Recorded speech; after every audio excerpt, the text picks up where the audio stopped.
Hello, everyone. My name is Ahmed, and this is Fans View TV. Joining me now is Samuel, a Real Madrid fan. The game is over between Real Madrid and Man City, and it ended in a draw, 3-3 draw. What a game, bro. What a game. What do you have to say about the game? Like you said now, it's a game. Initially, as we saw, two teams were tensed. Anytime Real Madrid and Man City are playing, it's always a game of little margins and little mistakes can cost. But like you said, overall now, what a game, 3-3 draw. Spectacular goals. Many chances, few When good Bernardo chances. Silva, when Bernardo Silva scored the first goal within 2 minutes, how did you feel? I was shocked. I was expecting Lunin to have done better with that save. But at the same time, anytime these two teams are always meeting, especially when we're facing a fully fitted Man City squad, I'm very wary of Bernardo Silva because of his work rate. He's always in and around the box, clever. So that was outside the box thinking from him. But at the same time, I thought Lunin should have done better. But at the same time, I feel the early goal kind of opened the whole match and led to this Full first, spectacular right? match that ended this way. So, what about your coach's tactics? Did you like his approach? Were you impressed with his approach? I'm a very big critic of Ancelotti right from the time. So fair enough, fair enough. And my problem with him, my major problem with him has always been his rigid stance when it comes to tweaking tactics and making substitutions. I feel from the beginning of this game, Jude Bellingham wasn't really in the game like that. But Ancelotti being Ancelotti wouldn't make that sub or wouldn't make that call in time. But So you don't expect him to just take Jude Bellingham off because Bellingham is someone that just needs a moment to change the game for you. So yeah, why would you yeah. take him off? Real Madrid as a team is collection of spectacular stars, collection of superstars, world stars, football stars. So if you're not in the game, this is a very crucial game. I guess a very tactical side. I guess a very sound side. Little details can win you the game. Little details can cost you the game. Overall, I wouldn't say the performance from Real Madrid or us conceding 3 goals. If you look at the 3 goals we conceded, it was a bit of individual brilliance compared to not playing a bad game. Yes, we had few chances that I felt we should have really taken, and maybe would have been 2 goals ahead at a point in time. But like I said now, goals we considered were basically individual brilliance. Bernardo Silva with a clever free kick, Phil Foden with a spectacular outside left-footed shots, and Gavadol to outside box shot. Yeah, So I just feel we can say that these guys scored spectacular goals. That's Guardiola and Bernardo and what was his name? Phil Foden. But Phil Foden. but on the other side, is it that were you not expecting your defenders to close them down? Because I felt they had too much space and time to shoot. Yes. Especially leading to that Phil Foden goal. Like I said now, Champions League, game of very small margins. You lose concentration or you lose focus just 1 second, it can cost you. Especially when you're facing a very compact side like Man City. At the same time, I felt Foden was allowed a bit too much space to make that shot. But it all boils down to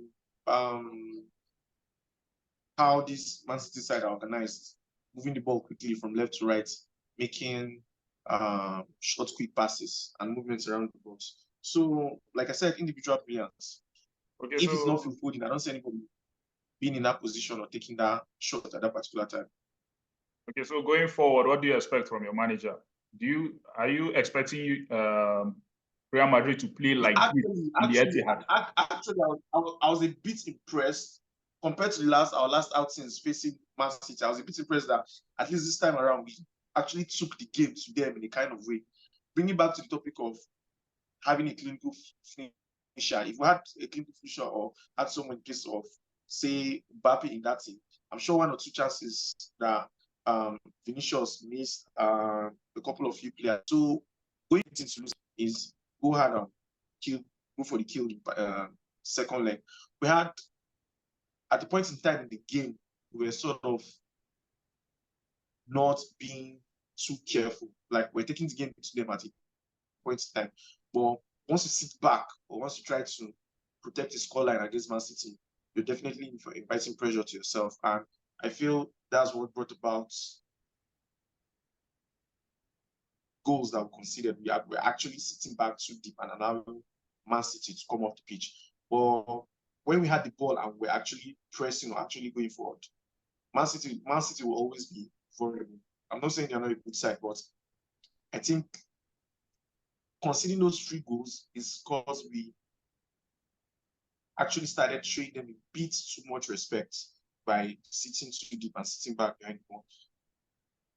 Not taking away fantastic team performance. I was really impressed coming from a goal down that early yellow card, and we managed to squeeze past 3 goals. Brilliant run from Rodrigo, spectacular goal from Federico Valverde. That's always been one of my best players as well.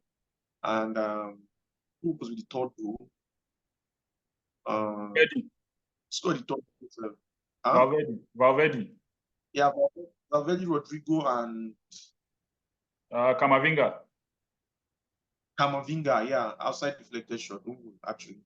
Yeah, brilliant performance. Like I said, this game was just decided on individual brilliance for both sides.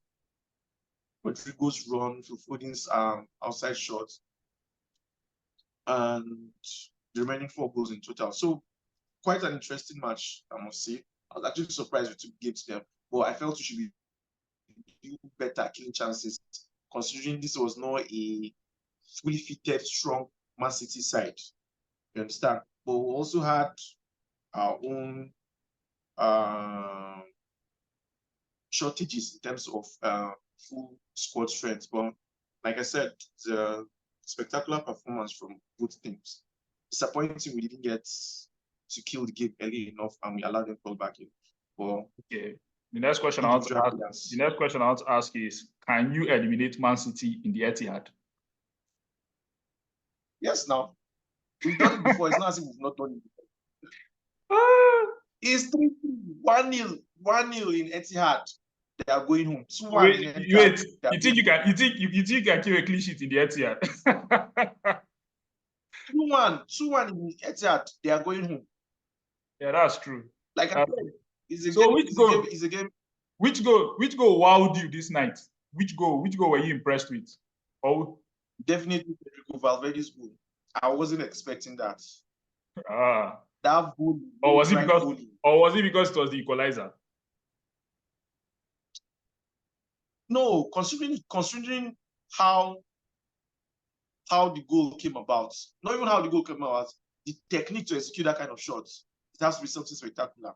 Low drive, bottom left. I would say Federico Valverde's goal.